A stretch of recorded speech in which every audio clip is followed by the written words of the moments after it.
हर खबर पर होगी आपकी पकड़। डाउनलोड कीजिए एबीपी लाइव ऐप। अब बात करते हैं यूपी की। यूपी से बीजेपी के एक सांसद पर एक बाहुबली विधायक ने कुछ दिन पहले साजिशों का आरोप लगाया था। आरोप लगाने के बाद विधायक तो चले गए जेल, लेकिन सांसद से जब आरोपों को लेकर सवाल पूछा गया तो वो ठोकने की धमकी देने लगे। सांसद के इस बयान से यूपी में ब्राह्मण वोट की दावेदारी पर लड़ाई और तेज हो गई है। स्वाभिमान पर संकट आ जाएंगे तो मैं किसी अपराधी की तलाश नहीं करूंगा, स्वयं ठोक दूंगा। ठोकने की धमकी देने वाले ये शख्स उत्तर प्रदेश के बलिया के बीजेपी सांसद वीरेंद्र सिंह मस्त है। वीरेंद्र सिंह बीजेपी किसान मोर्चा के राष्ट्रीय अध्यक्ष भी हैं। अब जरा ये भी जान लीजिए कि वो ठोकने की धमकी किसे दे रहे हैं। वीरेंद्र सिंह के निशाने पर है भदोही की ज्ञानपुर सीट से बाहुबली विधायक विजय मिश्रा। 2019 में बलिया का सांसद बनने से पहले वीरेंद्र सिंह भी भदोही के ही सांसद थे और विजय मिश्रा के साथ उनका पुराना झगड़ा है। पिछले दिनों जेल जाने से पहले विजय मिश्रा ने आरोप लगाया था कि सांसद वीरेंद्र सिंह और कई ठाकुर नेता उनकी हत्या कराना चाहते हैं। जब वीरेंद्र सिंह से विजय मिश्रा के आरोपों को लेकर पूछा गया तो वो ठोकने की धमकी देने लगे। मैं न हत्या कराने वाले की तलाश करता हूं, न किसी अपराधी से परवाह कोई करता। मेरा सामाजिक प्रशिक्षण जहां हुआ है, राजनीतिक प्रशिक्षण जहां हुआ है, वो मुझे स्वाभिमान से जीवन जीने का, समाज में स्वाभिमान से काम करने का प्रशिक्षण हुआ।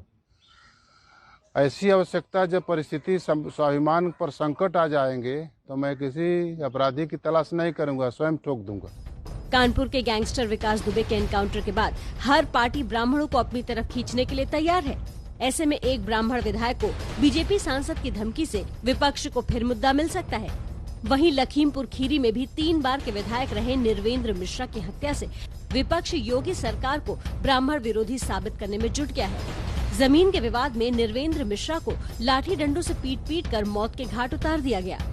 बार बार इस बात को कह रहा हूँ और आज फिर दोहरा रहा हूँ इस बात को कि यहाँ पर जाति विशेष के साथ हिंसा और आपराधिक घटनाएं हो रही हैं और ये उसी प्रकार का एक मामला है जो निर्वेंद्र मिश्रा जी के साथ हुआ। आप सोचिए, जो उत्तर प्रदेश में 3 बार के विधायक रहे हों, वो अपनी जमीन इन भारतीय जनता पार्टी के गुंडों से नहीं बचा पा रहे हैं, तो आम आदमी की जमीनें कैसे कब्जा हो रही हैं उसका अनुमान लगा सकते हैं। विधायक विजय मिश्रा को बीजेपी सांसद की धमकी और पूर्व विधायक निर्वेंद्र मिश्रा की हत्या से बीजेपी विरोधियों को ब्राह्मण वोट पर दावेदारी के लिए एक और मुद्दा मिल गया है।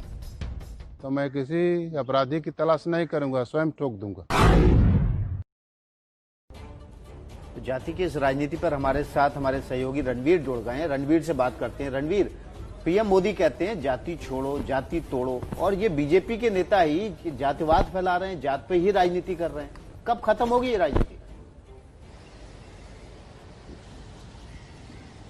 देखिए, कब खत्म होगी ये तो नहीं कह सकते, लेकिन कितनी बढ़ेगी ये जरूर कह सकते हैं, क्योंकि 1.5 साल के आसपास का वक्त बचा हुआ है उत्तर प्रदेश के चुनाव में, और चुनाव को साधने के लिए हर कोई ब्राह्मणों को लुभाने की कोशिश कर रहा है।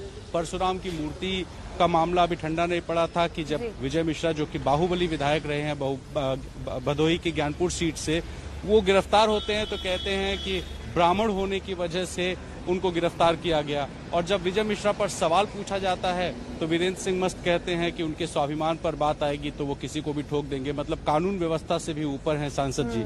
जिस भदोही से वो 2014 से 2019 तक सांसद रहे और अब वहां पहुंचकर वो ठोक देने की बात कर रहे हैं, तो जाहिर है कि कानून व्यवस्था, नियम, कायदे, एथिक्स, किसी भी चीज की बात नहीं करनी है, सिर्फ और सिर्फ वोटों को साधना है और अपने आप को प्रभावशाली दिखाना। और यही वजह है कि ब्राह्मण राजनीति इस वक्त उत्तर प्रदेश में चरम पर है, जहां पे परशुराम की मूर्ति लगाने से लेकर के खुद को ब्राह्मण नेता बताने की जो कोशिशें हैं वो हर पार्टी में दिखाई दे रही, चाहे वो बीजेपी हो या विपक्ष की पार्टियां। जी, जब विधायक सांसद एक दूसरे को ठोकेंगे तो पुलिस क्या करेगी उत्तर प्रदेश में? वाजिब बात आपने कही। रणवीर, बहुत शुक्रिया आपका।